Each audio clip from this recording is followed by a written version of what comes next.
ఎన్నికల సంఘం సీఈఓ వికాస్ రాజ్ ను కలిసిన బీఆర్ఎస్ నేతలు.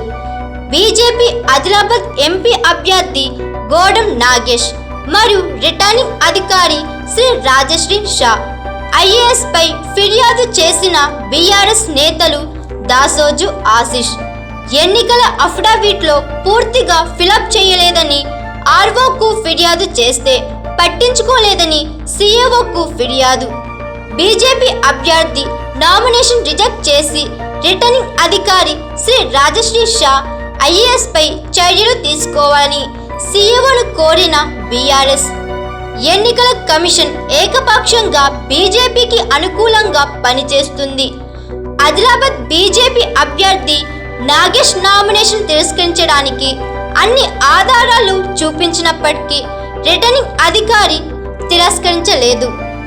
దేశంలోని కాదు రాష్ట్రంలోని కూడా ఎన్నికల అధికారులు బీజేపీకి సహకరిస్తున్నారు.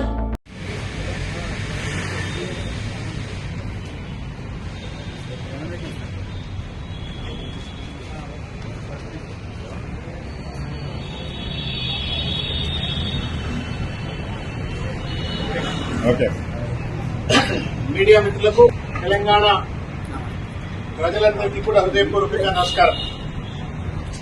మిత్రులారా, మేము నెత్తి మీద నోరు పెట్టుకుని గత కొద్ది కాలంగా మొత్తుకుంటున్నట్టు ఒక విషయం మరొక్కసారి మీ ముందుకు తీసుకొచ్చే ప్రయత్నం చేస్తా ఉన్నాం.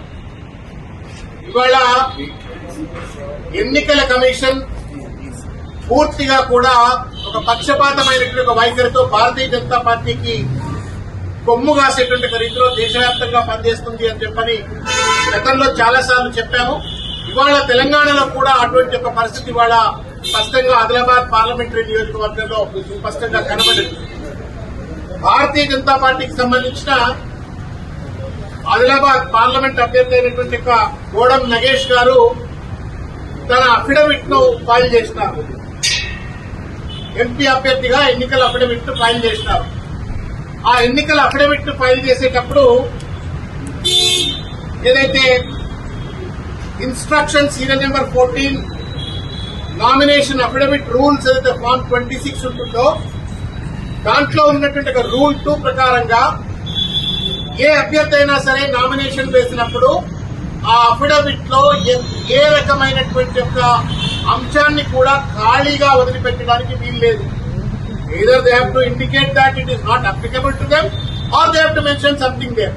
కానీ దురదృష్టకరం ఏంటంటే గడ్డం నగేష్ గారు కావాలనా లేకపోతే ఏ కారణాల చేతనో మొత్తానికి ఆయన అఫిడవిట్ లో దాదాపు 3 చోట్ల ఖాళీలు వదిలిపెట్టాడు. ఈ వదిలిపెట్టడం వల్ల ఏంటంటే ఆయన అఫిడవిట్ అనేటువంటిది ఒక ఇన్కంప్లీట్, ఒక ఎర్రేనియస్ అఫిడవిట్ గా మారిపోయింది. దీన్ని బీఆర్ఎస్ కి సంబంధించినటువంటి లీగల్ అడ్వైజర్లు తర్వాత బీఆర్ఎస్ క్యాండిడేట్ ఎవరైతే ఉన్నారో వాళ్ళు 26వ తారీఖు నాడు జరిగినటువంటి స్కూటీలో స్పష్టంగా చెప్పడం అయింది. ఇది నగేష్ గారి యొక్క అఫిడవిట్, ఇది ఇన్కంప్లీట్ గా ఉంది, అఫిడవిట్ రూల్స్ కు విరుద్ధంగా ఉంది.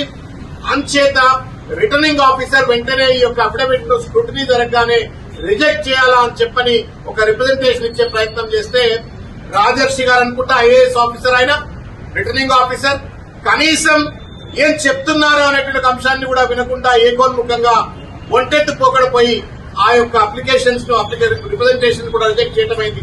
అయితే ఈ విజిల్లో పెట్టడమైంది, సి విజిల్లో పెట్టడమైంది. తర్వాత రిజిస్టర్ పోస్ట్ ద్వారా ఈ రిప్రజెంటేషన్ ను ఆల్రెడీ పంపినప్పటికీ కూడా మళ్ళా చీఫ్ ఎలక్టరల్ ఆఫీసర్ అయినటువంటి వికాస్ రాజ్ గారి దృష్టికి కూడా తీసుకొచ్చి వెంటనే గోడం నగేష్ గారి యొక్క అసంబద్దమైన అసంపూర్తి అయినటువంటి ఎన్నికల అఫిడవిట్ ను రద్దు చేస్తూ ఆయన నామినేషన్ తిరస్కరించాలని చెప్పని డిమాండ్ చేయడమైంది. అదేవిధంగా ఒక ఏకోన్ముఖంగా ఒంటెత్తు పోకడబోయినటువంటి ఒక రిటర్నింగ్ ఆఫీసర్ ఎవరుతున్నారో రాజర్షి అనే ఐఏఎస్ ఆఫీసర్ ఎవరుతున్నారో ఆయన పైన కూడా చట్టపరమైనటువంటి చర్యలు తీసుకోవాలని చెప్పని మేము విజ్ఞప్తి చేయడమైంది. Thank you.